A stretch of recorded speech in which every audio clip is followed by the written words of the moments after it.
Hello guys, welcome back. Today, I'm going to be talking about some big NHL trade rumors, this time involving the Arizona Coyotes and a potential huge fire sale that could be starting this offseason. Now, the Arizona Coyotes, after a disappointing loss to the Colorado Avalanche, could be in store for some humongous moves, especially now with new ownership. So, when it comes to the Coyotes, where do these rumors come from, and what trades could we see from Arizona in this offseason, and which big names could potentially be moved? Watch till the end for all the rumors and my predictions, and of course, hit that big red subscribe button for more videos just like this one. And also, hit that like button too.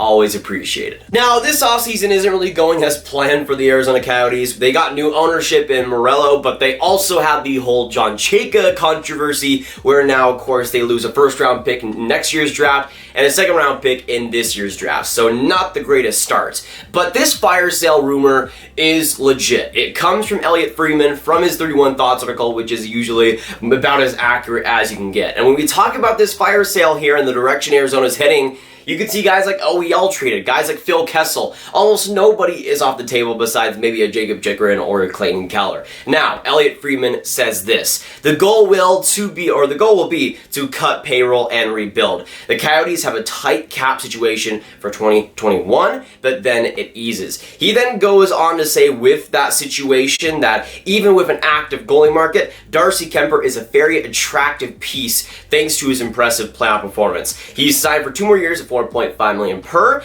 Oliver Ekman-Larsson has 7 years remaining at $8.25 million per season, and a team would like to test his market. A no-move clause gives him control, but word is he's not opposed to the idea of pending the landing spot. It's not an easy contract to handle at this time, but there are teams out there who believe Ekman-Larsson would be revitalized by a fresh start. He then goes on to say that Arizona has 4 other defenders, Demers, Goligoski, Hjalmarsson, and Elliotte, with 1 year remaining on those contracts, and he says all of them could help another team. Hjalmarsson in particular is much loved around the league. So obviously a lot of rumors with that defense and Darcy Kuemper. Not much on the forward side of the things, but when we look at that defense also, it's a lot more on the older side. Guys like Hjalmarsson, guys like Goligoski, even guys like Demers or OEL aren't as young as they used to be at all. And that's a team that, if they were going to try and be competitive, would only probably have a couple more years left, if that. And even with Darcy Kuemper looking like one of the best young goaltenders in the league,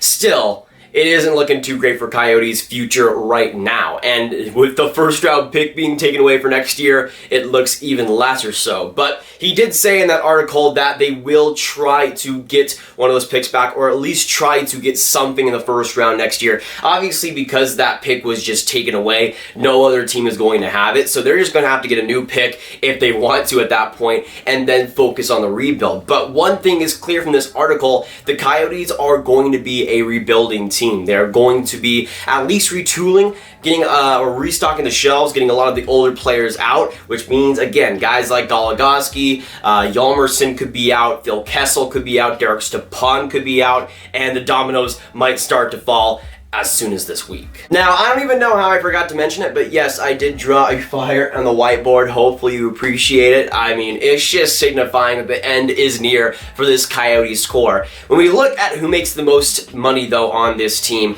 we look at Oliver Ekman-Larsson leading the way with $8.25 million.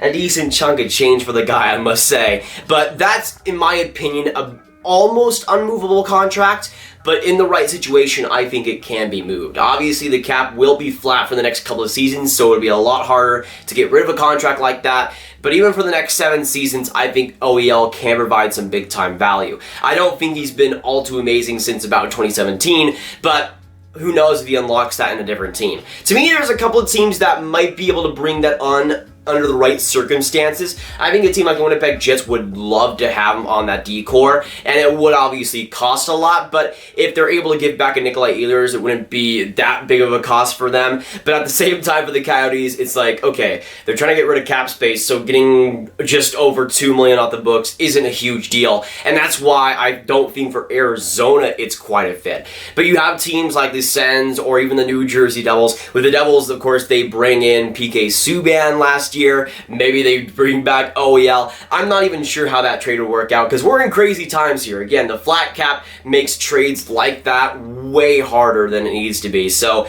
speculating there is kind of tough. But when it comes to other players that do have big caps, of course, Darcy Kuemper got his big extension, but it's not too much, under $5 million, so it wouldn't be too much of a problem. In terms of the forward core, you got Phil Kessel making $6.8 million bucks. You got Derek Stepan with 6.5 for this year and next. Then you got guys like Nick Schmaltz. You got Carl Soderberg, who will be a UFA. Christian Dvorak, who I don't think is a big problem there at 4.4. But guys like Mikael Graviteh. In terms of the defense, that's where a lot of the cap though comes, even outside of OEL. You got Alex Goligoski making $5.4 million for this year and next. You got Hjalmarsson at $5 million. You got Chychrun, who is a great deal though at 4.6. But then you got Jason Demers at 3.9 and then OESD at 1.4. So a lot of cap space there. I think the big one should be Alex Goligoski. I don't think he has much value to contribute to an NHL team anymore, and him getting 5.4 is just disastrous for a team like Arizona who wants to save as much cap as humanly possible.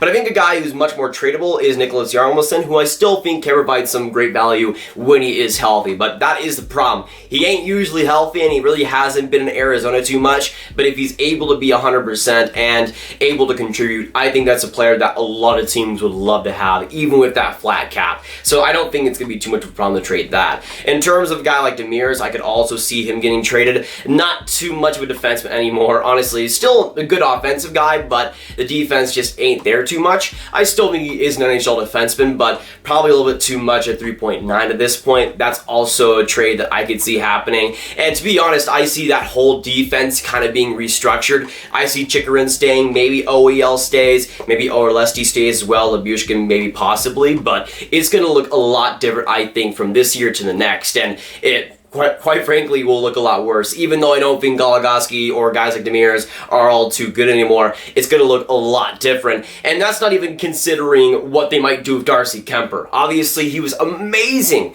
in these year's playoffs, was just elite. And I feel like at 4.5, that cost-controlled contract that isn't too long either, that's a contract that so many teams would love to have. And we've seen with teams like Vegas how having two goaltenders can really help. And I feel like even if a team has a good goaltender, bringing in a guy like Darcy Kuemper wouldn't hurt whatsoever. And I feel like that could be a really interesting trade. Now, does Arizona trade Darcy Kuemper this offseason? Maybe not, but I wouldn't put it past them. Now, when we look at this roster of guys that I think are going to stay for next season, the list is rather short, but it's mostly on the younger side. When we look at the forward group, we got guys like Nick Schmaltz who make 5.8 mil. Also, Christian Dvorak, I think, will stay at 4.4, but guys like Clayton, Keller, you got Barrett Hayton, who I think is going to be a big part of the team next year, but also Connor Garland, who is signed for this year and next at $775,000, a fantastic contract, and it's mostly because of that contract that I think he will end up staying. And again, on the defense, in terms of who I could see staying 100%, the list again is only really Jacob Chychrun. Like, that's it. I don't see them trading him for him or trading him away unless it's for something really amazing, prospect or pick wise. But even then, it wouldn't make too much sense. He's still super young and is already developing into one of the better defensemen or defensive defensemen in the NHL so far. So I don't really see any sense in trading them or any of the guys I mentioned in the forward core. But pretty much everybody else, even Darcy Kuemper, I could see being traded. And it might not all happen this offseason, right? I mean, I've been speculating that it might happen a lot in the next couple months, but we might wait to see a couple of these trades happen going into next year and the trade deadline. But to be honest, I see this being a pretty quick rebuild. I mean, we mentioned the Rangers back in 2017. They had the whole letter and the whole open rebuild that they were talking about. That started at the trade deadline, and they got that done. And then, of course, the next offseason and then the trade deadline after that. For me, I see this Coyotes rebuild, or at least this Coyotes fire sale, being a lot more quick, and if I had to be quite blunt, rushed. I think it will be a rushed rebuild in terms of trading these guys away. I could see, again, Goligoski, Demers, Hjalmarsson all gone before next season. On the forward group, I could see Stepan gone. Phil Kessel might be gone. We haven't even mentioned him so far in this video, but Taylor Hall could be gone. Carl Soderberg as a UFA, I don't really see staying unless he just decides to get like $1 million or something on his contract. There's going to be a lot of different moves, and I feel like this Coyotes team, even though the offseason is like a month long, really. I see this Coyotes team being a lot different and looking a lot different for next season, and if I'm being honest, contending for a top 5 pick, except they don't have their first round pick. Well, that's just great, isn't it? Well, I guess also we have to talk about the elephant in the room also, and my computer starts dying right there. Okay, now we're good. I gotta talk about the elephant in the room, and I'm surprised that I barely mentioned him in this whole video. Taylor Hall, right?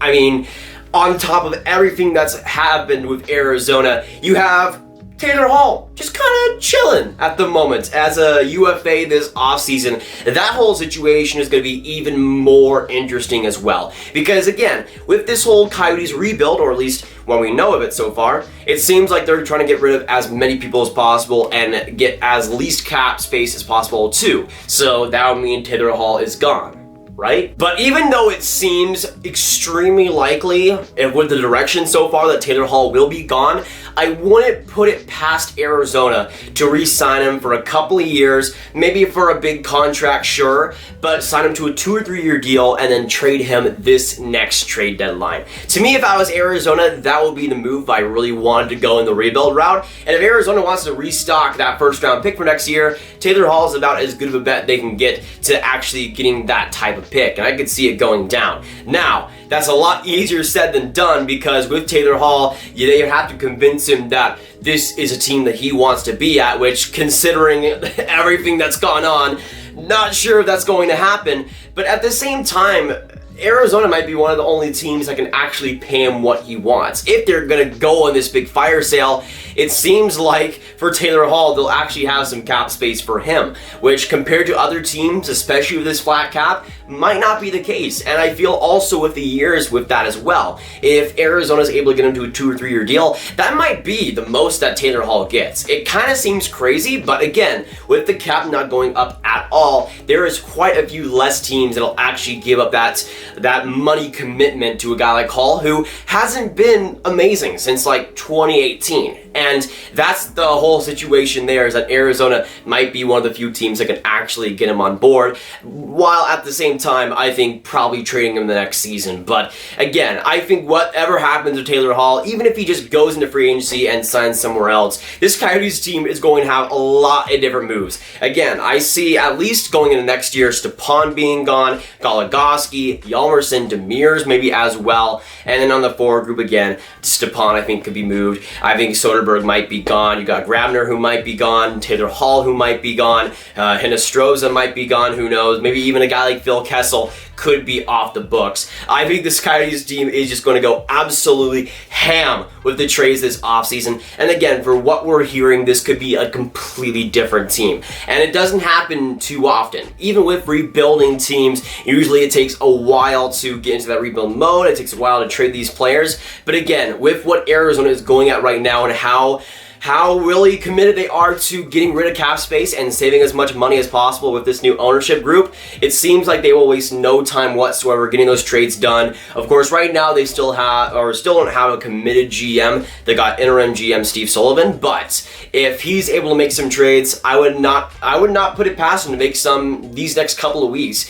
even before the Stanley Cup is handed out. We already got the Kasperi Kapanen trade, and I feel like there will be some more activity, but expect Arizona to be really, really active in this offseason. And again, the fire sale to start right now. But that'll be it for today, guys. Thanks so much for watching. If you did enjoy, make sure you hit that like button, hit that subscribe button as well for more videos just like this one. Comment down below, what do you think of this whole Arizona Coyotes rebuild? Which players do you see being gone this offseason, and what trades do you see going down as well? I'd love to hear your thoughts. Make sure you share this video to all your friends. Get the word out there that the Coyotes rebuild has officially started. Of course, click on this card right here to watch all of my NHL trade rumor videos right on playlist. My name is Nathan, and I'll see you guys next video or stream. Have a great day. I'll see ya. Goodbye.